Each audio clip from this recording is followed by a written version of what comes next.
Welcome to OTT junction super singer season 11. So நம்ம எப்போதுமே Saturday episode வந்து Sunday தான் ரிவ்யூ பண்ணுவோம். ரெண்டு ப்ரமோ வந்திருக்கு. அதாவது ஒன்று வந்து பூமணியோட ப்ரமோ, இன்னொன்று வந்து சாய் வர்ஷினி. அதான் முதல்ல சாய் வர்ஷினியோட ப்ரமோ அப்படின்னு பார்த்தோன்னா, சாய் வர்ஷினி வந்து விஸ்வாசம் படத்துலேருந்து ஒரு பாட்டு பாடுறாங்க, டங்கா டங்கான்னு ஒரு பாட்டு. அந்த பாட்டு வந்து நம்முடைய ராஜலக்ஷ்மி, செந்தில் கணேஷ் ராஜலக்ஷ்மி விஜய் டிவிலேயே பாடி டைட்டில் வின்னரான செந்தில் கணேஷ், மக்கள் இசை பாடகர் அப்படிங்கிற ஒரு பெயர் பெற்ற புதுக்கோட்டை செந்தில் கணேஷும் ராஜலட்சுமியும் சேர்ந்து பாடக்கூடிய ஒரு டங்கா டங்கான்னு பாட்டு. அது பெரிய ஹிட் ஆச்சு. ஏன்னா இந்த படத்துக்கு இசையமைச்சதுக்காக டி இமானுக்கு தேசிய விருதே கிடைச்சது. இந்த கண்ணான கண்ணே அப்படிங்கிற பாட்டுக்காக அவ்வளோ பிரமாதமாக எல்லா பாட்டுமே பண்ணியிருப்பார். அந்தந்த சுச்சுவேஷனுக்கு ஏற்ற பாட்டு, குத்துப்பாட்டுனா குத்துப்பாட்டு, மெலடினா மெலடி, ஒரு எமோஷ்னல் சாங்னா கரெக்டாக அந்தந்த சுச்சுவேஷனுக்கு பாட்டு கொடுத்துருப்பார் இமான். டேரக்டரும் அந்த மாதிரி பாட்டு வாங்கி, ஏன்னா கதை வந்து ஸ்ட்ராங்கான கதை, ஒரு ஃபேமிலி ஓரியன்டான ஒரு நல்ல ஒரு செகண்ட் ஹாஃப்லாம் பயங்கரமாக இருக்கக்கூடிய ஒரு படம் வந்து விஸ்வாசம். இதை பொறுத்தவரையே நம்ம இந்த நிகழ்வில் வந்து அவங்க தன்னுடைய இஷ்யூவை சொல்கிறாங்க. சாய் வர்ஷினி அவங்களுக்கு என்னென்னா ஆட்டோ இம்யூன் டிசீஸு. இந்த ஆட்டோ இம்யூன் டிசார்டர் அப்படிங்கிறது என்னென்னா, இம்யூனிட்டியில் வந்து பிரச்சனை இருக்கக்கூடிய ஒரு இது. அது வந்து நம்ம ட்ரீட் பண்ண முடியாது. ஆட்டோ இம்யூன் டிசீஸோட பிரச்சனை என்னென்னா, நம்மளால் அதுக்கு ட்ரீட்மெண்ட்டே பண்ண முடியாது. அது வந்து அது பர்மனன்ட் க்யூர் கிடையாது. Life long it has to be there. எப்படி டயாபெட்டிஸ் வந்தால் அதை க்யூர் பண்ண முடியாதோ, எப்படி ஹைப்பர் டென்ஷன், அதாவது நம்ம இது ப்ரெஷர்னு சொல்கிறோம்ல லேமன் டைமில், ப்ரெஷரு சுகர்லாம் வந்தால் லைஃப் லாங் நம்ம வந்து மெடிக்கேஷன் எடுத்துகிட்டு தான் ஆகணும். அதை கண்ட்ரோலில் வச்சுக்கலாமே தவிர க்யூர் பண்ண முடியாது. இப்போ தலைவலி வருதுன்னா ஒரு மாத்திரை போட்டால் க்யூர் பண்ணிடலாம். ஜுரம் வருது அப்படின்னா ஒரு மாத்திரை போட்டால் க்யூர் பண்ணிடலாம். அதுக்கெல்லாம் பேர் டிசீஸு. டிசீஸ்னால் எதை குணப்படுத்த முடியுமோ அதுக்கு பேர் டிசீஸு. டிஸார்டர் அப்படின்னா எதை குணப்படுத்த முடியாது, அது வந்து லைஃப் லாங் இருக்கும். அதை வந்து கண்ட்ரோல் பண்ணலாம் நம்ம வந்து மெடிக்கேஷன் மூலமாக. இப்போ சுகரை வந்து ஏறாமல் பார்த்துக்கலாம் நம்ம வந்து டேப்லெட் போட்டோ இல்லை இன்சுலின் போட்டோ.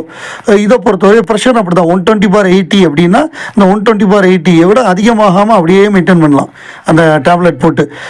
அந்த மாதிரி ஒரு கண்டிஷன் வந்துருச்சு இவங்களுக்கு. நம்ம பாரமாக இருக்கோமோ நம்ம எல்லாருக்கும் அப்படிங்கிற மாதிரி ஒரு எண்ணம் அவங்களுக்கு வந்திருக்கு.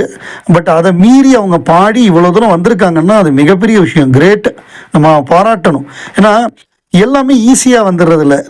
நல்லா ஹெல்த்தியாக நல்ல பணக்கார வீட்டு பையனா எல்லாமே அமைஞ்சு பண்ணுறது வேற. பட்டு வசதி இல்லாமல், கற்றுக்கிறதுக்கு வாய்ப்பு இல்லாமல், ஒரு பேக்ரவுண்ட்லேருந்து வந்து அது பண்ணுறது ஒரு விஷயம். அப்புறம் ஹெல்த் இஷ்யூஸ், அதில் வந்து சேலஞ்சஸ், அதை மீறி ஜெயிக்கிறது. ஸோ இப்படி பல்வேறு தரப்பட்ட ஆட்கள் ஜெயிக்கும் போது தான் ஒரு நம்பிக்கை வரும். ஸோ இப்படி இருக்கிறவங்களும் ஜெயிக்கலாம். நம்ம it is not end of the road. இப்போ கிரிக்கெட்டில் வாசிம் அக்ரம் அப்படின்னு ஒரு மிகப்பெரிய left arm bowler, Pakistan player. அவர் வந்து இன்சுலின் போடக்கூடியவர், அதாவது இன்சுலின் டிபெண்டன்ட் டயபெட்டிஸு. அதில் அப்படி இருந்தும் அவர் வந்து மிகப்பெரிய சாதனையாளர் இருந்தார். அதெல்லாம் நமக்கு ஒரு எக்ஸாம்பிள். டயபெட்டிஸ் வந்துட்டால் கிரிக்கெட் ஆட முடியாதுன்னு கிடையாது. ஈவன் இன்சுலின் போடுற லெவலுக்கு வந்தால் கூட இன்சுலினை போட்டுக்கிட்டு you can play cricket and become a match winner அப்படின்னு ப்ரூவ் பண்ணவர் நம்ம வாசிம் அக்ரம். ஸோ அந்த மாதிரி ஒரு சாதனை இவங்க வந்து வந்திருக்கிறதே ஒரு சாதனை தான். இவங்க வந்து அதுக்கப்புறம் எவ்வளோ தூரம் போகிறாங்க என்னங்கிறதெல்லாம் அவங்களுடைய திறமையை பொறுத்தது. இவர் சொல்லிட்டார், நம்ம இசையமைப்பாளர் அவர் என்ன சொல்லிட்டாருன்னா, நீங்கள் வாங்க, தமன் சொல்லிட்டாரு, வந்து நீங்கள் என்னோடய ஸ்டுடியோக்கு வாங்க, இன்னும் நிறையா கற்றுக்குங்க, ரெக்கார்ட் பண்ணுங்கள், நீங்கள் யாருக்கும் பாரம் கிடையாது, நீங்கள் உங்களை நாங்கள் வந்து கரெக்டாக நாங்கள் வந்து செலிப்ரேட் பண்ணுறோன்னு சொல்லி ஒரு நம்பிக்கை கொடுத்துருக்காரு. அது ஒரு நல்ல விஷயம். பூமணி, இந்த பூமணியை பொறுத்தவரை நான் சொன்ன இன்னொரு ஒரு பேக்ரவுண்டு, அதாவது அப்பா வந்து ஒரு சங்கீத வித்வான், இல்லைன்னா அப்பா வந்து ஒரு மியூசிக் டைரக்டர், அப்பா ஒரு டாக்டர், எல்லா வசதியும் இருக்குது. எல்லாத்துக்கும் காரில் அனுப்பலாம். ஒவ்வொரு இசை பயிற்சிக்கும் அவர் நினச்சாருன்னா கர்நாடிக்கு ஒரு மியூசிக் வாத்தியார்கிட்ட வந்து காரில் அனுப்பலாம். இன்னொரு வெஸ்டர்ன் கற்றுக்கிறதுக்கு ஒருத்தர்கிட்ட அனுப்பலாம். எல்லா வசதியும் இருக்குது. அப்படி வர்றது வேறு. அதாவது சாப்பாட்டுக்கே கஷ்டமாக இருக்கும் பொழுது, அடுத்த நாளைக்கு என்ன பண்ண போகிறோன்னு ஒரு பயம் இருக்கும் பொழுது, ஒரு ஆள் வந்து அதில் மியூசிக் பாடி அதில் வந்து ஒரு முயற்சி பண்ணி ஒரு சூப்பர் சிங்கர் மாதிரி ஒரு மேடை கிடச்சி வந்து அதில் பாடி அதில் கோல்டன் ஷவர் வாங்கி ஒரு நல்ல பேர் வாங்குறதுங்கிறது அதுதான் இந்த நிகழ்ச்சி வந்து இன்ட்ரெஸ்டிங் ஆகுது. எல்லாமே இருந்து ஒருத்தர் பண்ணுறது ஈஸி. அது கூட கஷ்டம் தான், ஈஸின்னு சொல்ல முடியாது. அதுக்கும் ஒரு அப்பா வக்கீலாக இருக்காருன்னா பையனுக்கும் வக்கீல் ஆகணுங்கிற இன்ட்ரெஸ்ட் இருக்கணும்.